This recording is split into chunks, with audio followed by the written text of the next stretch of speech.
আমন্ত্রণ জানাচ্ছি বিসিএন আপডেটে। দীর্ঘ প্রায় ৩০ বছর পর সালমান শাহকে ঘিরে আবার আলোচনার ঝড়। অভিনেতা ডনকে বিমানবন্দর থেকে আটক করার পর সালমান শাহর মা, মামা থেকে শুরু করে চলচ্চিত্রাঙ্গনের অনেকেই বিষয়টি নিয়ে কথা বলেছেন। আর এবার সেই আলোচনায় যোগ দিয়েছেন ঢাকায় চলচ্চিত্রের শীর্ষ নায়ক সাকিব খান। বিস্তারিত জানতে ফলো দিয়ে দেখতে থাকুন শেষ পর্যন্ত। ঢাকায় চলচ্চিত্রের তুমুল জনপ্রিয় চিত্রনায়ক ছিলেন সালমান শাহ। মাত্র কয়েক বছরের ক্যারিয়ারে তিনি এমন এক অবস্থান তৈরি করেছিলেন যা আজও দর্শকের হৃদয়ে অমলিন। কিন্তু জনপ্রিয়তার সেই শীর্ষ সময়েও বাধা এসেছে তার লাইফে বহুবার। সাকিব খানের বক্তব্যে উঠে এসেছে সালমান শাহকে একসময় কিছু মানুষের চক্ষুশূল হতে হয়েছিল, এমনকি তাকে থামিয়ে দেওয়ার নানা অপচেষ্টার কথাও তিনি উল্লেখ করেছেন। শুধু তাই নয়, একসময় নিষিদ্ধ করা হয়েছিল এই জনপ্রিয় নায়ককে।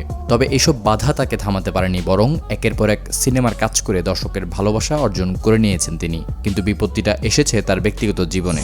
জনপ্রিয় নায়ক সালমান শাহর স্ত্রী সামিরা ও অভিনেতা ডনের পরক্রিয়া সম্পর্ক কাল হয়েছে সালমান শাহর জীবনে। নিজেদের পরক্রিয়া অভিযোগ ঢাকতে অভিনেতা ডন ও সালমান শাহর স্ত্রী একটি চুক্তি স্বাক্ষর করেন, আর তার খেসারত দিয়েছেন নিজের জীবন দিয়ে সালমান শাহ। লাইফে যে মানুষটাকে তিনি সবচেয়ে বেশি ভালোবাসতেন, সবচেয়ে প্রিয় মনে করতেন, তার এমন বিশ্বাসঘাতকতা বেশ পুড়িয়েছে চিত্রনায়ক সালমান শাহকে। যাই হোক, সালমান শাহর জীবনের সংগ্রামের বিষয়টি সাকিব খান ব্যক্তিগতভাবে খুবই অনুভব করেন।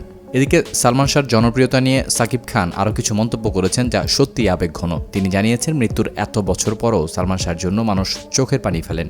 একজন সিনিয়র শিল্পীর প্রতি দর্শকের এই ভালোবাসা তাকে স্পর্শ করে, উদ্দোলিত করে এবং সাহস ও শক্তি যোগায়। কিন্তু সাকিবের বক্তব্য এখানে শেষ নয়। তিনি সালমান শাহকে শুধু একজন জনপ্রিয় নায়ক হিসেবে নয়, সময়ের চেয়ে এগিয়ে থাকা একজন স্টাইল আইকন হিসেবেও উল্লেখ করেছেন।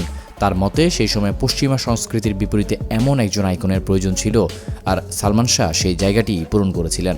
সবশেষে সাকিব খান বলেছেন, যুগের পর যুগ সালমান শাহ মানুষের স্বপ্নের নায়ক হয়েই থাকবেন। প্রায় ৩ দশক পরেও একজন অভিনেতার জন্য মানুষের এই ভালোবাসা কি প্রমাণ করে না সালমান শাহ আসলে শুধু একজন নায়ক ছিলেন না, তিনি ছিলেন একটি আবেগের নাম। এতক্ষণ সঙ্গে থেকে ভিডিওটি দেখার জন্য আপনাকে জানাচ্ছি বিশেষ ধন্যবাদ।